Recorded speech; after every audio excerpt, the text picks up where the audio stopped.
Welcome back. My name is Dak, and in this video, we are going to be reading the Boy Scout Handbook, 11th edition from 1998. We are in Chapter 3, Section 2, Chapter 3, Climbing to New Heights, and in Chapter 3, we're going to be learning about Tenderfoot Scout. We're going to probably break this chapter into several different parts for each different rank. But let's start with Tenderfoot Scout. Tenderfoot is the first rank you will earn as a Boy Scout. The requirements offer a taste of the great adventures awaiting you in scouting and can give you the basic skills you'll need to begin taking part in those adventures. There is a lot of challenge in earning the Tenderfoot badge, and you might soon find yourself doing things you had only dreamed about before. 1. Present yourself to your leader, properly dressed before going on an overnight camping trip. Show the camping gear you will use. Show the right way to pack and carry it. 2. Spend at least one night on a patrol or troop campout. Sleep in a tent you have helped pitch. 3. On the campout, assist in preparing and cooking one of your patrol's meals. Tell why it is important for each patrol member to share in meal preparation and cleanup, and explain the importance of eating together. Here you see a description, my first campout. This is not mine personally. This is just what was found on internetarchive.org. But you see there it said date, June 26th through June 28th. Where'd you go? Red Feather Lakes. Who else went along? Russell, Nate, AJ, Bob, Jesse. What did we see? River, fish, mountains. What did we eat? Bacon, spelled bacon, but bacon. And home, I have no idea what that's. Ham, fish, I'm not sure what it says. How was the weather? Sunny, at night cold. Oh man, this sounds much more like a 11-year-old wrote it compared to what was before. How was the weather? Sunny, at night cold. What did I like most about the campout? I think that says fighting, but it might mean say fishing and hiking. I don't know, tishing. I like the idea of fighting. What did I not like? Sleeping on uneven ground. What will I do differently next time? Be the cook myself. All right, right on, dude. Glad you feel that way. Let's see. Your first campout with your patrol or troop is one of the most exciting experiences in scouting. You might go to a park near your home or to a scout camp far away. You might be able to look out and see mountains, farm fields, or the skyline of your city. Expect plenty of fun and adventure. Your Scoutmaster, Patrol Leader, Troop Guide, and others will help you get ready for your first campout.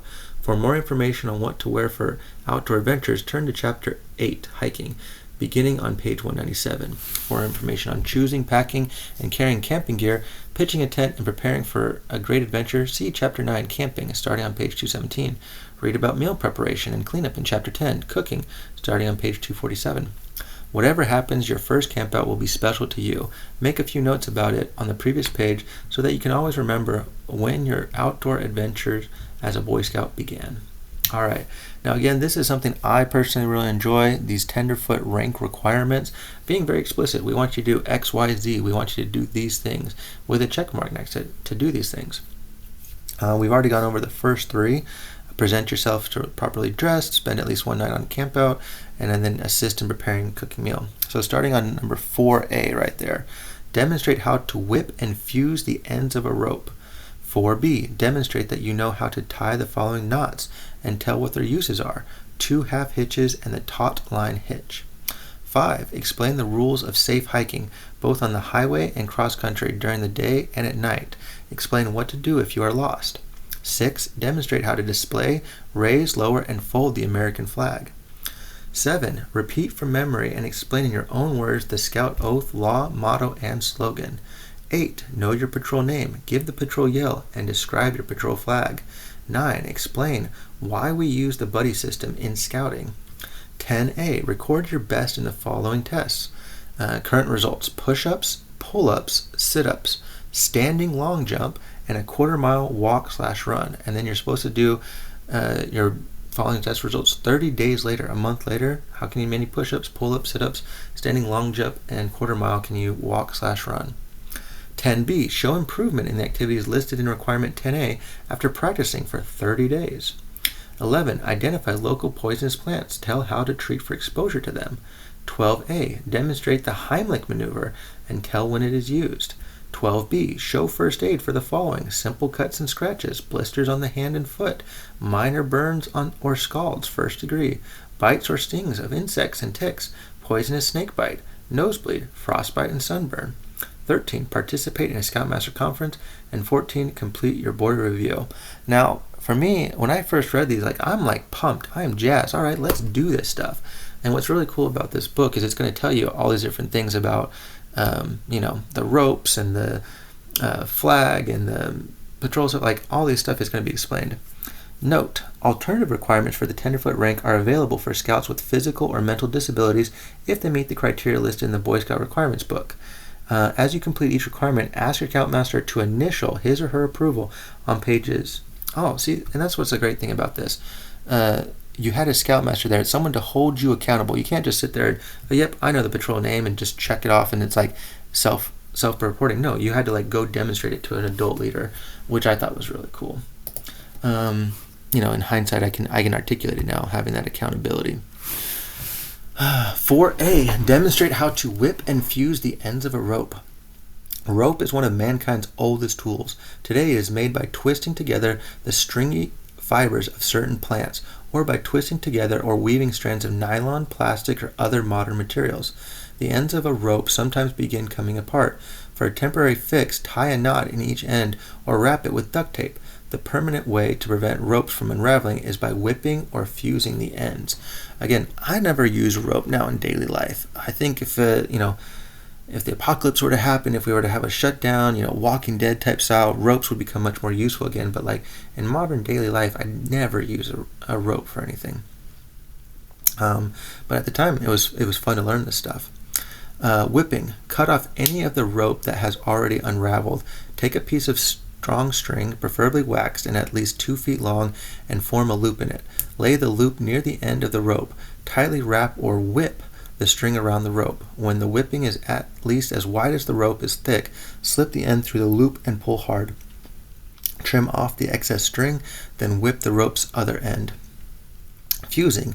Rope and cord made of plastic or nylon will melt when exposed to high heat.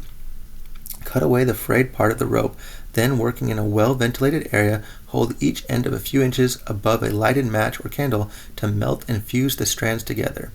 Melted rope can be hot and sticky. Don't touch the end until it has cooled. Do not try to fuse ropes made of manila, sisal, hemp, cotton, or other natural fibers because they will burn rather than melt. Great advice. Very practical. To tie a knot seems to be a simple thing, and yet there are right ways and wrong ways of doing it, and scouts ought to know the right way. Baden-Powell, Scouting for Boys, 1915. All right, so this is the first reference to Baden-Powell, who is a central figure. When we get to chapter 19 and we talk about the history of scouting, he'll be very important. I like Baden-Powell personally. 4b, demonstrate that you know how to tie the following knots and tell what their uses are: 2 half hitches and the top line hitch. And then it has right next 3 tests of a good knot. 1, it should be easy to tie. 2, it should stay tied. And 3, it should be easy to untie. Those are 3 really great rules. And again, I knew these once upon a time when I was a scout and I learned how to do them. I don't know if I ever used them again though. I just don't think that in real life, outside of tying your shoes and stuff, you don't really use it. But here it's going to tell us why you should. You probably already know how to tie a few knots. At home, you tie your shoes, your necktie, and sometimes a package. You will use knots on camping trips to hold gear on your pack, set up tents and dining flies, and keep canoes and boats from drifting away. Knots hold bandages in place. They often play a role during rescues on the water and in the mountains. After you have learned to tie a knot, practice it often. Carry a piece of cord in your pocket and, several times a day, pull it out and tie the knots you know. When you are able to tie them quickly, even with your eyes closed, you will own those knots and you will, that's got fun language. You will own those knots and be ready to use them in any situation. Yeah, own those knots. A hitch is a knot that ties a rope to something. Friction caused by the wraps of the ropes hold the hitch in place. I remember this. There was a period of time where I used to have rope that I would carry around. I had one that I had around my neck for a lot that I thought was pretty cool. And it turns out that I went to high school and girls didn't like it, and it was not as cool as I thought. All right. 2 half hitches. 2 half hitches. Use 2 half hitches to tie a rope around a post. Pass the end of the rope around the post. Bring the other end over and under the body of the rope, known as the standing part. Then back through the loop thus formed. That makes a half hitch. Take the end around the standing part. Take the end around the standing part a second time and tie another half hitch. Pull it snug. So yeah, it gives you step-by-step instructions right there on the left. Bada bing, bada boom, da boom. And you put it up on a post. Taut line hitch. The taut line hitch is tied on a line that is tight or taut. Use it to tighten or loosen a tent guy line by pushing the hitch up or down. Here's how. Pass the line around a tent stake. Bring the other end around and over the standing part and twice through the loop you have formed. Again, bring the rope end under, over, and through a loop, but this time farther up the standing part. Work any slack out of the knot, then slide the hitch to adjust the tension on the line. Again, that's great advice. I mean, if you had to do these things, but like today, most tents come and it's like they don't require you to have to do knots and stuff. When I've gone camping, it's just like you just put things on there. I feel like modern conveniences has gotten us away from a lot of this practical stuff. All right. 5. Explain the rules of safe hiking both on the highway and cross country during the day and at night. Explain what to do if you are lost. Scout hiking often takes you along trails. Quiet back roads can also be wonderful for walking.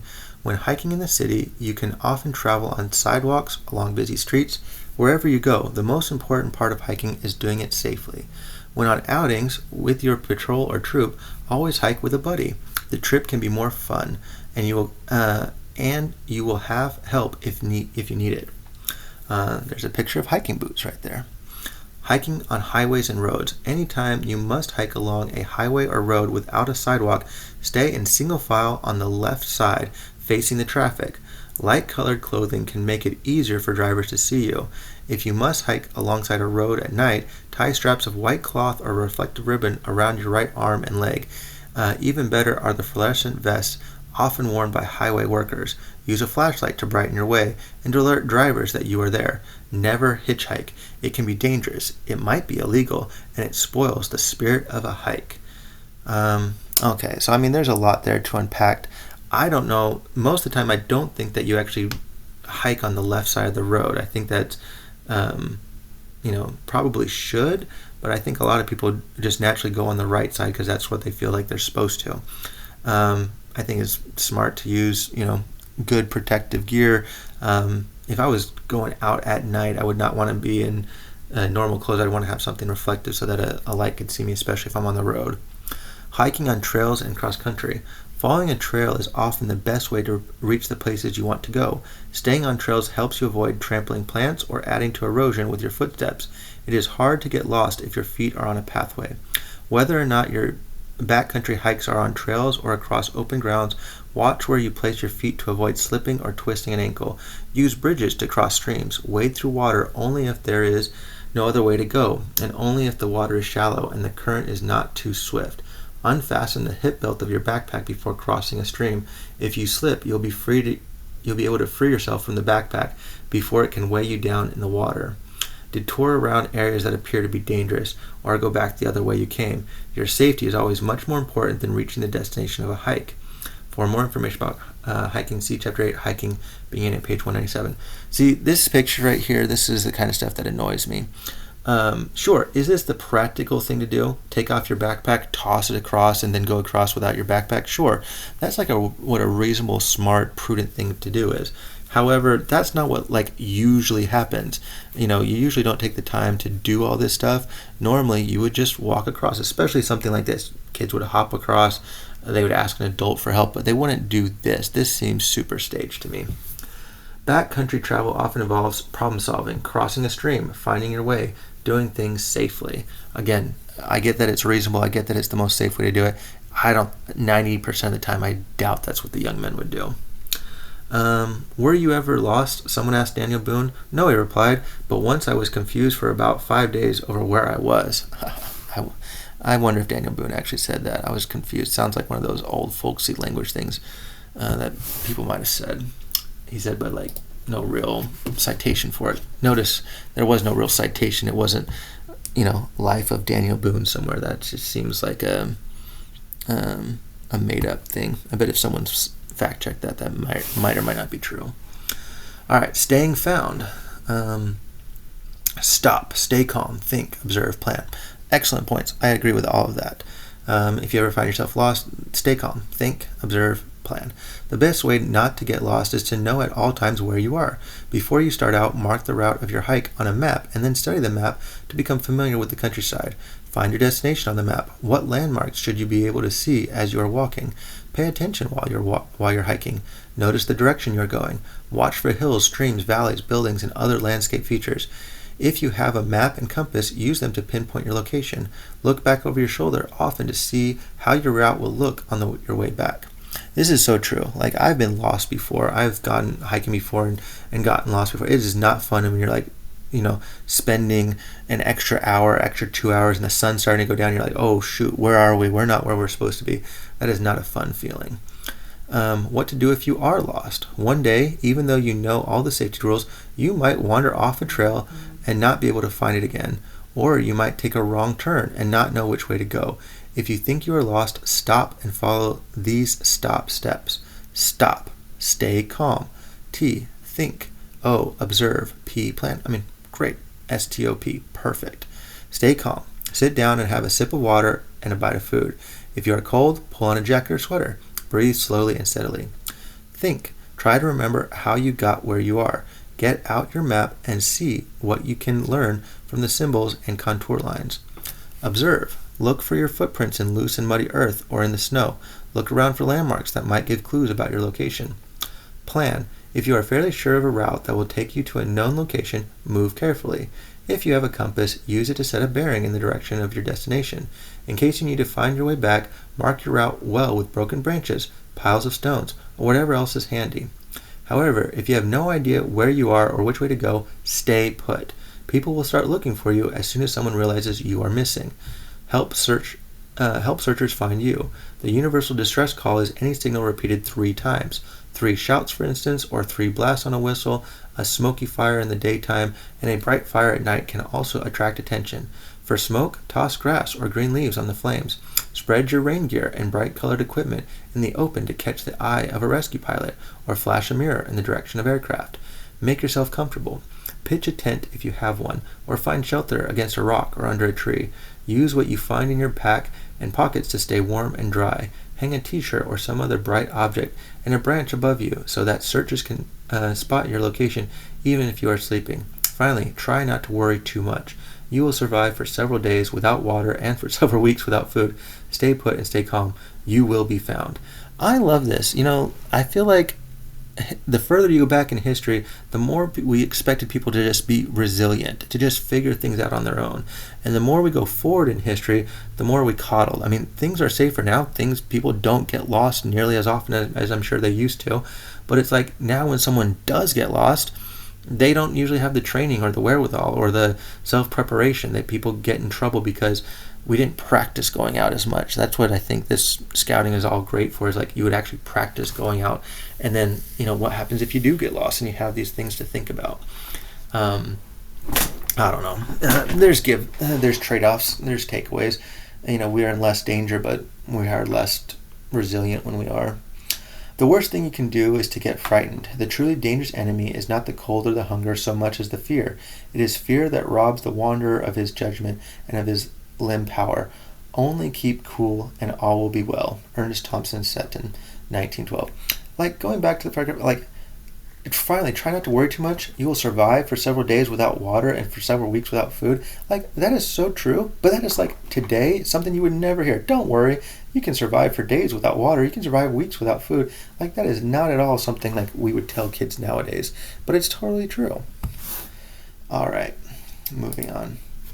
6, demonstrate how to display, raise, lower, and fold the American flag. And by the way, this is Tenderfoot. This is a bunch of 11-year-olds we're expecting this of 5th graders. All right, the flag. The flag of the United States is much more than just red, white, and blue cloth. As the symbol of America, it stands for the past, present, and future of our country. It represents our people, our land, and our many ways of life. Respect the flag and the ideals it represents by handling and displaying it correctly. Flying the flag. The flag of the United States may be flown every day and if it is made of weather-resistant material in any conditions. A flag is usually flown from sunrise to sunset. The flag should be flown on all national and state holidays and on other days proclaimed by the President. Show joy and pride in your country by flying the flag at full staff. Hoist it briskly and lower it slowly. Fly the flag at half staff to show sorrow and mourning following a national tragedy, the death of a president or other national or state figure, or to honor those who have sacrificed their lives for their country. Hoist the flag to the top of the pole, hold it for an instant, then lower it to a point half the distance between the top and the bottom of the pole. To take it down, first raise the flag back to the top of the pole, then slowly lower it. On Memorial Day, fly the flag at half staff until noon, then hoist it to full staff. The United States flag should never be flown upside down except as a distress signal to call for help. See, this is stuff like, as a kid, I felt like we just had so much more respect for our country. I feel like it was just so much more normalized and mainstream to be patriotic, to be proud of your country. Today, we recognize a lot of the flaws, we recognize a lot of the problems and the things we did wrong, but I don't feel like we emphasize it nearly as much. Correct me if I'm wrong. Maybe I'm ignorant, but I feel like it was just historically much more prevalent to be proud and expected to be patriotic and proud of your country. But now we get into issues of nationalism versus patriotism, and it's much more mainstream to be critical of the United States or of the country and of its history than it is to be proud and patriotic. All right, moving on. Hoisting the flag. There's a picture there of a folded flag. It takes two people to hoist, lower, and fold the flag correctly. For hoisting, one person holds the folded flag and prevents it from touching the ground. The other person attaches the flag to the flag line, or halyard, then raises the flag briskly, keeping the line tight. When the flag has left the arms of the first person and is floating freely, he or she steps back and salutes the flag as the other person ties the halyard to the flagpole. Lowering the flag. One person unfastens the halyard from the pole and slowly lowers the flag while the other salutes. When the flag is within reach, the saluter gathers the flag into his or her arms. The first person removes the flag from the halyard and ties the halyard to the pole. Folding the flag. The two people begin by folding the flag in half lengthwise and then again in half lengthwise, keeping the blue field on the outside. Then, while one person holds the flag by the blue field, the other makes a triangular fold in the opposite end and continues folding in triangles until nothing shows but the blue field. See, this is something I really enjoyed as a young man. I enjoyed folding the flags and showing respect for it, and I have not done it in years. And I don't know, like my sons have never folded a flag. I feel like that's just something like more young men did back in the day, which, I'm thinking of the young men in my church. I wonder if any of them have ever hoisted or lowered a flag. That sounds like a thing we should be doing more. Greeting the flag. When you are wearing your scout uniform with or without a hat, greet the flag with a scout salute anytime you pass it. It passes you, or you see it being hoisted or lowered. Give the scout salute when you recite the Pledge of Allegiance too. When you are not in uniform, greet the flag by placing your right hand over your heart. If you're wearing a hat, remove it and hold it in your right hand over your heart. See, this is something, I feel like this is greeting the flag. That's not something that's practical. I mean, you don't just stop and salute a flag. You don't do that every time you're like walking by one. I would be hard pressed. I'm trying to think. Even when I was at Boy Scouts, I never saw like scout leaders doing that, stopping while they're walking by to salute it. That seems like overkill in my opinion. I mean, it's not a bad idea. It's the type of thing I'm sure a scout leader did once and was like try to emphasize it, but I don't know. It just seems impractical to every time you walk by the flag. Maybe I'm wrong. Carrying the flag. The flag may be carried on a staff in parades, at the beginning and end of a scout meeting, and during other ceremonies and patriotic events. It is always carried aloft and free, never flat or horizontally. When the flag is carried by itself, there should be a person serving as an honor guard to its left, or one on each side of it. When carried with other flags, the United States flag should be in front of the others, or if the flags are arranged in a row, the farthest to its own right. The flag of the United States is never dipped in salute to any person or thing. Like that's right there. The supremacy of the flag. Just like we're number one. We don't dip it to anyone. We're like it's first and foremost. Like that's something you don't hear as much today. Displaying the flag. A few basic rules ensure that the flag will always be displayed in an orderly and respectful manner. When flags are displayed at different heights, the United States flag flies higher than all the others. It is hoisted first and lowered last. When flags are displayed at equal heights, the United States flag is either out in front or farthest to its own right. To display the United States flag flat against a wall, horizontally or vertically, the blue field should be at the top and at the flag's own right at the observer's left. In a church, synagogue, temple, or auditorium, the United States flag on a staff may be placed to the clergy's or speaker's right. When hung over the center of a street, the United States flag should have the blue field to the north in an east-west street or to the east in a north-south street. International usage forbids the display of the flag of one nation above that of another nation in times of peace. Flags of other nations must be flown from separate flagpoles of equal height, and all flags should be approximately equal in size. I guess that's true. Repeat from memory. Okay, moving on. Number 7. Repeat from memory and explain in your own words the Scout oath, law, motto, and slogan. This is stuff that I've got burned into my memory. The principles of the Boy Scouts of America are found in the Scout Oath, Scout Law, Scout Motto, and Scout Slogan. You will be expected to live by these standards while you are a Boy Scout. They will also help guide you throughout all your life. Notice here that we don't have like the outdoor one, the thing that I mentioned previously. Here they're saying Scout Law, Motto, Slogan, Oath. Like those are the 4 that really burned at me. The outdoor one, not so much.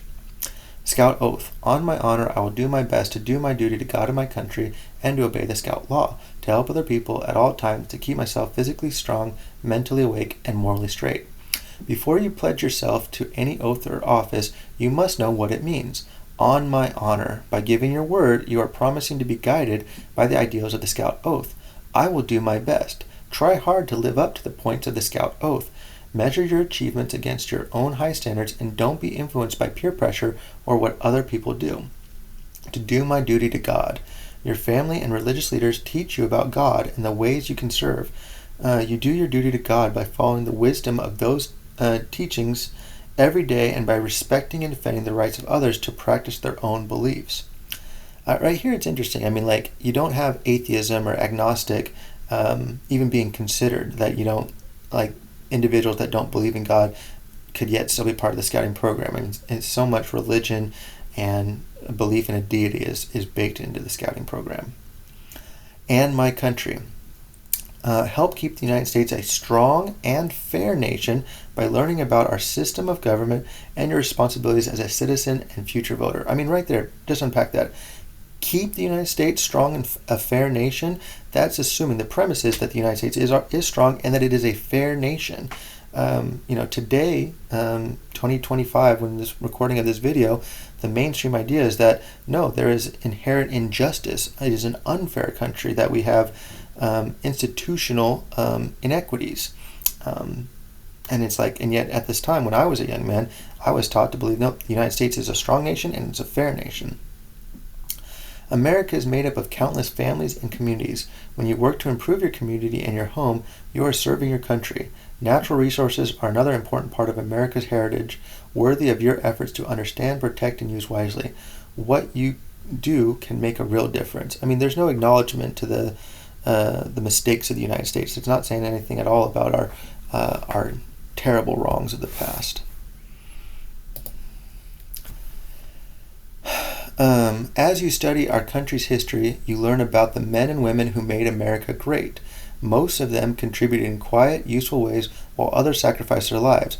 All of them did their part to build the nation we have today. I don't want to get too political, but Make America Great Again, used by President Donald Trump and before him by President Ronald Reagan. It's right here. It's in this. They're saying that America is great, and so it's an implied premise within this book. Okay, moving on. And to obey the Scout Law. The 12 points of the Scout Law are guidelines that can lead you toward wise choices. When you obey the Scout Law, other people will respect you for the way you live, and you will respect yourself. To help other people at all times. There are many people who need you. Your cheerful smile and helping hand will ease the burden of many who need assistance. By helping out whenever possible, you are doing your part to make this a better world. To keep myself physically strong.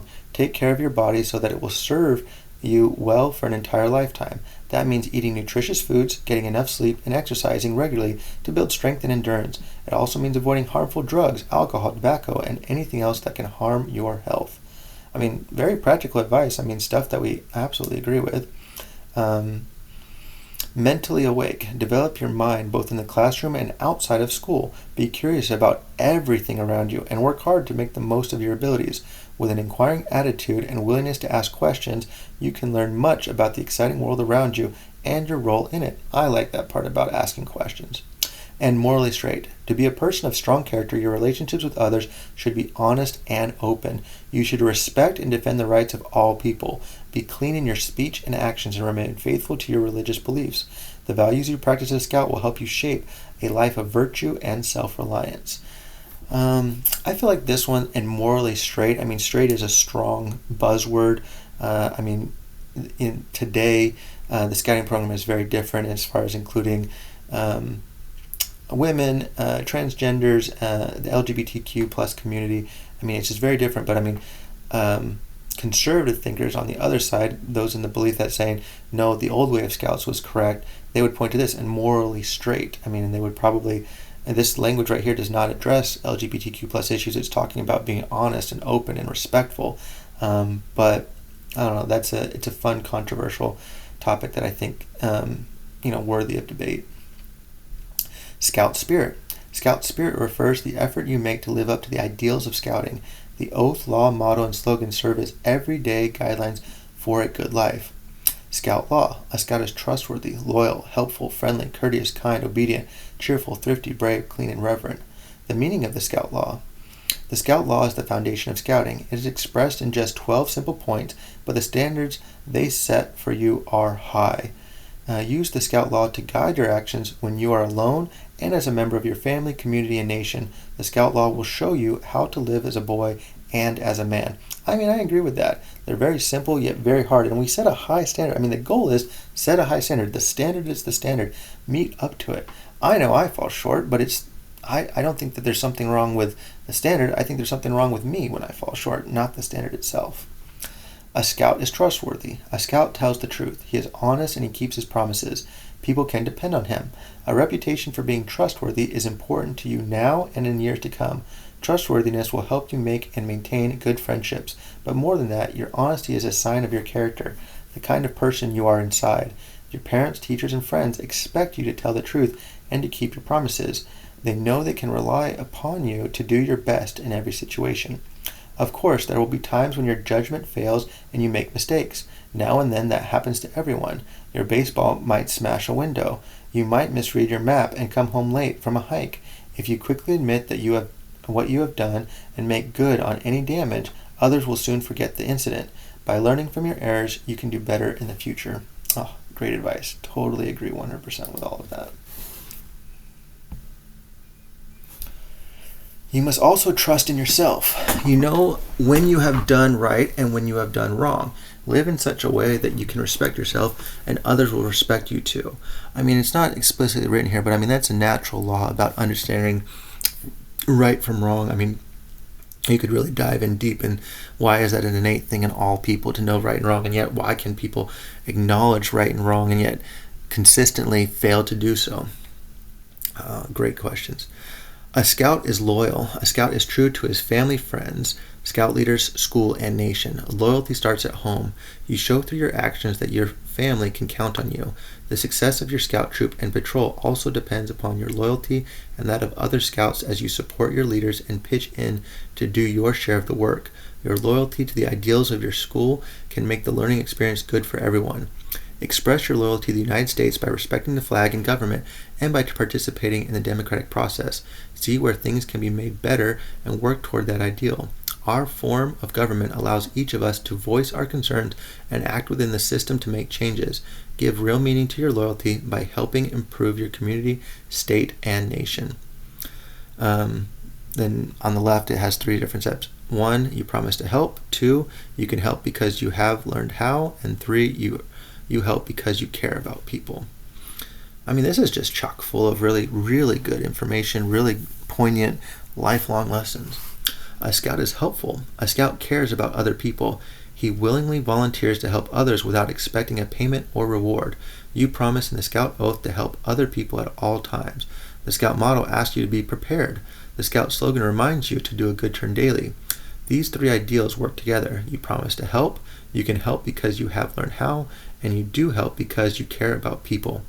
Scouts want the best for everyone and act to make that happen. While a scout might work for pay, he does not expect to receive money for being helpful. A good turn that is done in the hope of getting a tip or a favor is not a good turn at all. A scout is friendly. A scout is a friend to all. He is a brother to other scouts. He offers his friendship to people of all races and nations and respects them even if their beliefs and customs are different from his own. Friendship is I feel like that's so important, both on the left and the right politically. I feel like we miss that. Someone has different beliefs or customs, you still be friendly towards them. You still show respect and decency. I feel like that's just missing. I wish people were just better about that. I myself included. Friendship is a mirror. When you have a smile on your face as you greet someone, you will probably receive a smile in return. If you are willing to be a good friend, you will find friendship reflected back to you. Accept who you are, too, and celebrate the fact that you don't have to be just like everyone else. Real friends will respect the ideas, interests, and talents that make you special. A scout is courteous. A scout is polite to everyone regardless of age or position. He knows that using good manners makes it easier for people to get along. A scout is courteous is another way of saying a scout is a gentleman. Open a door for someone. Offer your seat on a bus or in a busy waiting room to an elderly person, a pregnant woman, or anyone who needs it more than you. Greet others with a firm handshake. Do your share of family chores in a pleasant way. Say please and thank you, or pardon me, and I'm sorry whenever appropriate. Being courteous shows that you are aware of the feelings of others. The habits of courtesy that you practice as a scout will stay with you throughout your life. Oh, very good. Very good information. A scout is kind. A scout knows there is strength in being gentle. He treats others as he wants to be treated. Without good reason, he does not harm or kill any living thing. Kindness is a sign of true strength. To be kind, you must look beyond yourself and try to understand the needs of others. Take time to listen to people and imagine being in their place. It should never be difficult to show kindness to those in need and those who cannot defend themselves.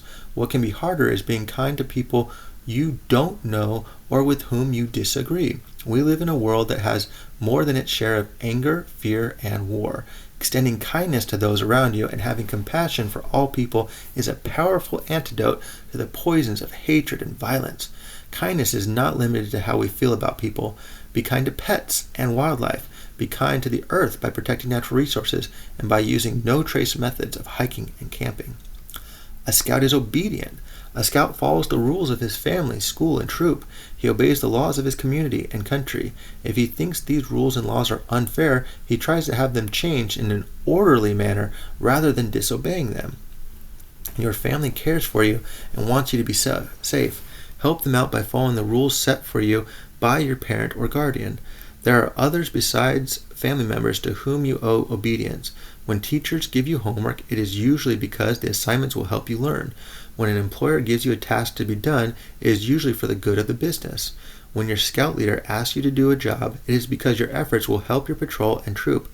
Being obedient also means following city, state, and national laws.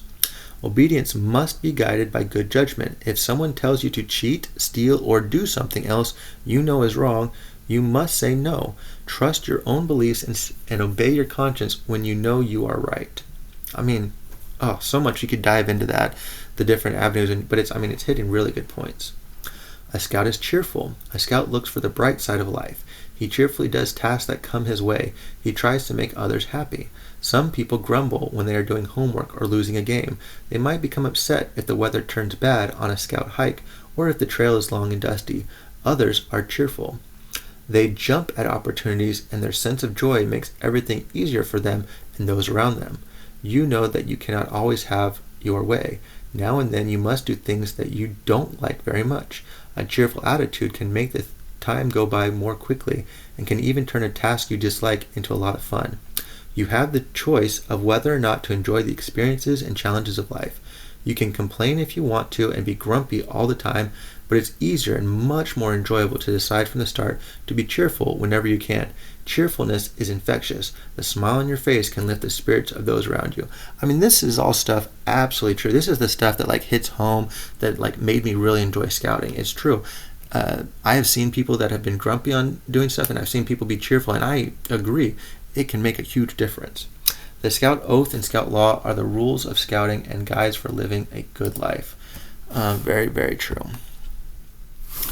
Challenging yourself to overcome your fears is one kind of Scout bravery. A Scout is thrifty. A Scout works to pay his way and to help others. He saves for the future. He protects and conserves natural resources. He carefully uses time and property. On Scout campouts, you will learn to live comfortably with little more than the clothes you are wearing and the gear in your pack. Likewise, you can live other parts of your life simply and well, taking care of what you have and being generous to others. Paying your way with money you have earned gives you independence and pride. When you save your own money to buy a Scout uniform or something else you need, you learn the real value of those items. You'll also be sure to take good care of them. Even if you have only a few dollars, get in the habit every month of saving money in a bank account. Share what you have with others too, though what you give does not have to be cash.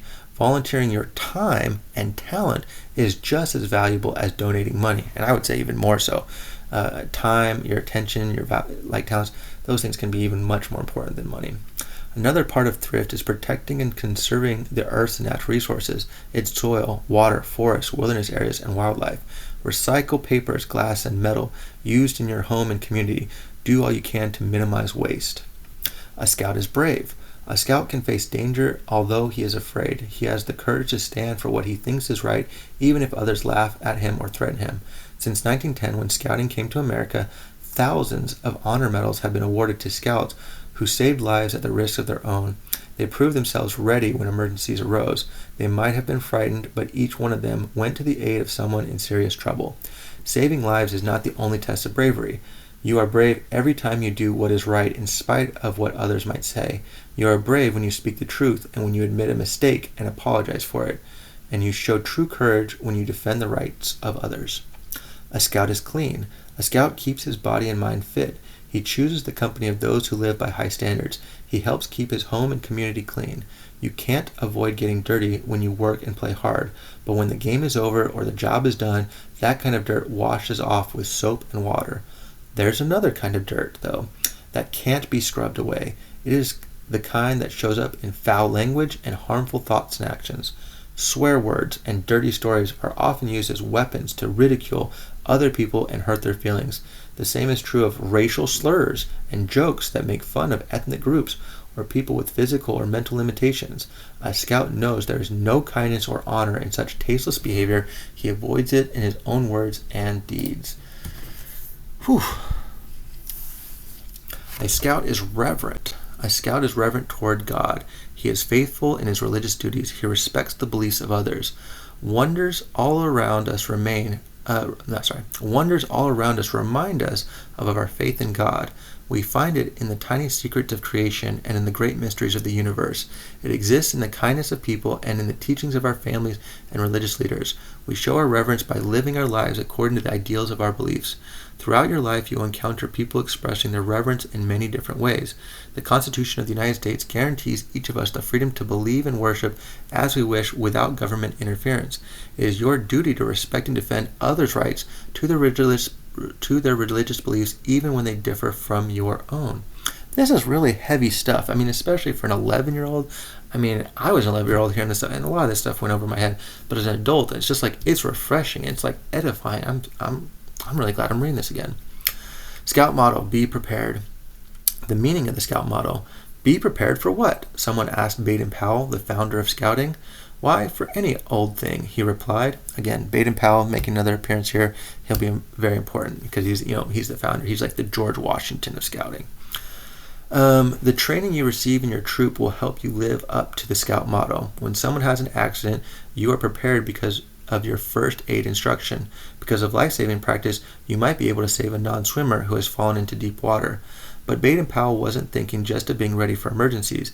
His idea was that all Scouts should prepare themselves to become productive citizens and to give happiness to other people. He wanted each Scout to be ready in mind and body for any struggles and to meet with a strong heart whatever challenges that might lie ahead.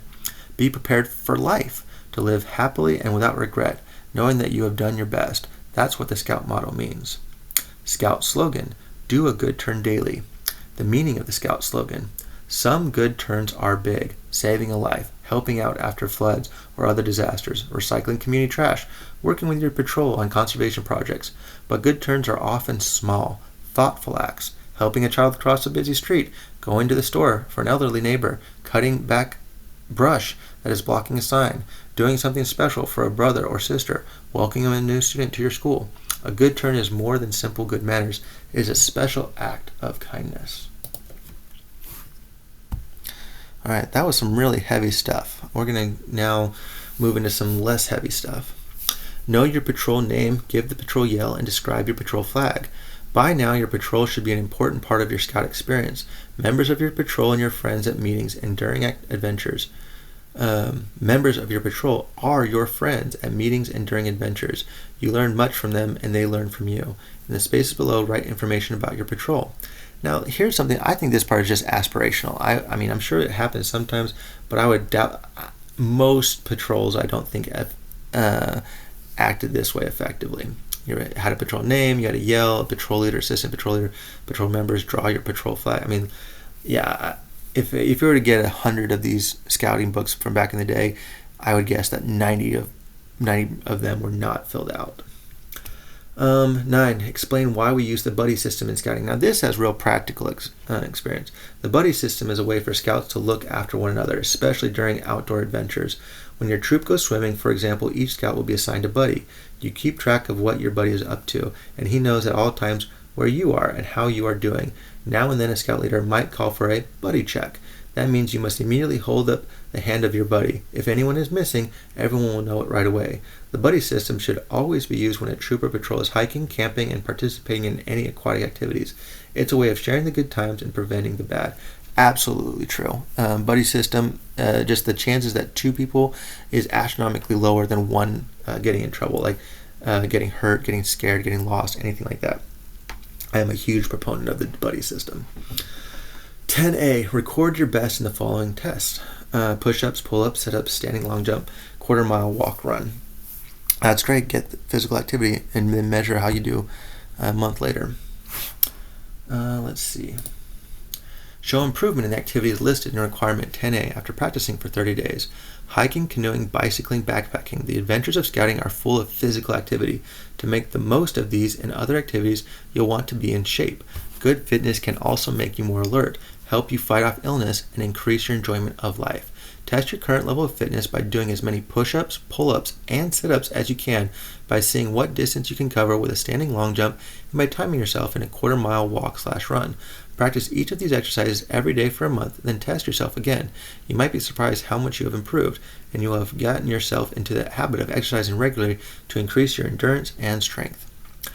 Baden Powell once said, to carry out all the duties and work of a scout properly, a fellow has to be strong, healthy, and active, and he can make himself so if he takes a little care about it. Scouting for Boys, 1915. Number 11, identifying local poisonous plants, tell how to treat for exposure to them. Poison ivy, poison oak, and poison sumac are the most common poisonous plants in the United States. Oily sap in their leaves, stems, and roots can irritate your skin and cause it to itch. Your scout leaders or others who know about plants can show you how to recognize and avoid the poisonous plants in your area. Here's a little good news. The sap of poison ivy, oak, and sumac must be on your skin for 10 to 20 minutes before it binds to the cells and begins causing problems. If you think you have touched a poisonous plant, immediately wash with soap and water. The sap can also stay on clothing, so change clothes and wash the outfit you were wearing. Calamine lotion helps to relieve the itching. Try not to scratch an affected area because that can cause the irritation to spread. See Chapter 11, First Aid. And it shows pictures of poison ivy, poison oak, poison sumac. I feel like today, if you had something like that, you wouldn't know what it is. I mean, I had poison oak a couple years back. I didn't know what was going on. And so, I mean, I had to Google it, and then I went and got, some calamine lotion. I think I even went, I mean, it's not that big a deal. It's just not fun to be itching at that stuff. 12A, demonstrate the Heimlich maneuver and tell when it is used. You'll see Chapter 11, First Aid. Same thing for this next section. 12B, show first aid. I cannot imagine an 11-year-old doing the Heimlich maneuver. I mean, I know it's important, but like that just seems, I mean, to do it effectively, to do it right, that's just surprising. Show first aid for the following: simple cuts and scratches, sure, blisters on your hand and foot, minor burns or scalds, bites or stings of insects or ticks, poisonous snake bite, nosebleed, frostbite, and sunburn. Yep, these are all practical. Knowing how to deal with first aid emergencies is an important skill to have around your home, community, and school, and when you and other scouts are taking part in outdoor activities. 13. Participate in a Scoutmaster Conference. After you finish all the requirements to become a Tenderfoot Scout, you and your Scoutmaster will sit down and talk. You should be gaining confidence in your ability to be a Scout, and Scouting should be fulfilling its promise to you. The Scoutmaster Conference is an opportunity to reflect on what you have accomplished so far and to get a bigger picture of how to approach the exciting challenges that lie ahead. Man, that's a lot. I feel like my experience and that of many others skimmed over a lot of this stuff, but if you really incorporated that stuff, that's a lifetime. Just doing the Scout Oath and the Scout Law, that's a lifetime of work to instill those type of habits in an individual. 14. Complete your board review. Once you have accomplished all the Tenderfoot requirements and have participated in a Scoutmaster Conference, your Scoutmaster will arrange a board of review for you. The review board is made up of members of the troop committee. The purpose of the review is to give you the opportunity to talk about how you are getting along in the troop and to review the Tenderfoot requirements to ensure that they have been met. Again, something I think we're missing in today's society: accountability. Going in and having that. I remember my very first board review. It was nerve-wracking. I was obviously going to pass. I was, they were kind about it, but at the moment I didn't know about it. It was intimidating. But that helped me later when I had to do job interviews and stressful situations. This was a low-stakes thing. I was going to get promoted. There was a lot of help and support, but to me it was a great experience that I think helped me later in life when I had to do other things. So I highly recommend it. This is another one of those very positive things about Scouting. And that's it for Chapter 3 as far as Tenderfoot. Thanks for watching this video. If you made it this far, I'm impressed. Share in the comments section what you thought about it, your experiences, what you think about the Scout Oath, Scout Law. Are my criticisms fair? Do the things I say make sense? Am I wrong? Feel free to share. Don't forget to like and subscribe, and we'll see you next time. Thanks. Bye.